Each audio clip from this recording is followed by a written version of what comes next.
Parliament ఎలక్షనే, తర్వాత ఆర్థిక సంక్షోభమే, ఆ తర్వాత ఇప్పుడే కొంచెం కొంచెంగా పట్టాలు ఎక్కుతున్నది.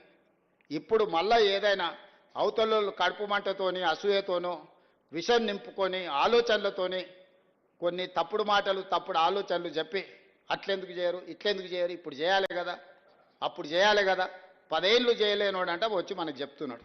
నేను వరంగల్ ఆయన ఎప్పుడు చూడాలిగా, ఆయన బాధ దుఃఖం ఆవేదన అధికారం కోల్పోయినని ఎట్లున్నదో చూసారు కదా.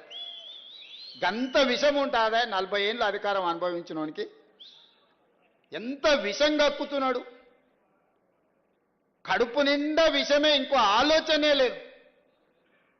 అరే పిల్లలు చేస్తురా, మరి కొంత సమయం ఇవ్వాలి కదా, 10 ఏళ్ళు మాకు కూడా ఇచ్చారు, వాళ్ళకు 4 ఏళ్ళు ఇరి చేయని, మేము కూడా సహకరిస్తాం, మేము కూడా నా అనుభవం ఉంది సూచన చెప్తా, గిట్ల కాదు గట్ల చేయండి, మీకు అనుభవం ఒకవేళ వయసు ఉడుకు రక్తం ఉంటే గట్ల కాదు అనుభవంతో మేము చెప్తున్నాను. ఒక్క మాట నన్ను చెప్పిండా ఈడు ఉన్నోళ్ళు చెప్పరు, మీరు అందరు వినుంటారు కదా ఆయన ఏం చెప్తాడు. తిట్టుడు శాపనార్థాలు తప్ప,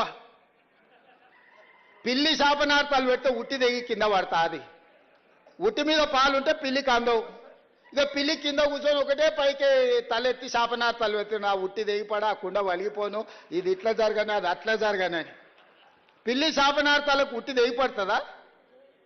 లేకపోతే సిద్ధశెట్టి కింద కూర్చొని ఎవడన్నా మంత్రాలు చదివితే సితకాయలు రాలుతాయా? ఆయన కథ గట్లనే ఉంది. ఇట్లాంటి మంత్రాలతోటి ఇట్లాంటి శాపనార్థాలతోని తెలంగాణ ప్రజలు విఘ్నులు. చంద్రశేఖరరావు గారు, మీరు చేసిన మోసం, మీరు చేసిన దగ, మీరు చేసిన దోపిడి ఇంకా కళ్ళ ముందల కనిపిస్తూనే ఉంది.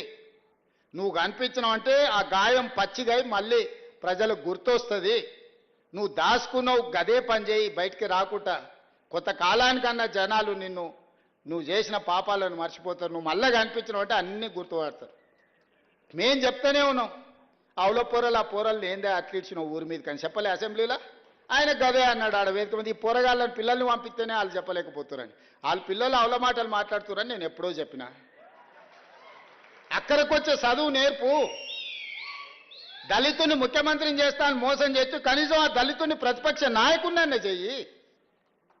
కనీసము అప్పుడు చేసిన మోపాలు కొన్నన్నా గడుక్కో, అంతే తప్ప ఆయన మాటలల్లా మళ్ళీ ముసుగు తోడుకొని రావాలనే ప్రయత్నం చేస్తుండు.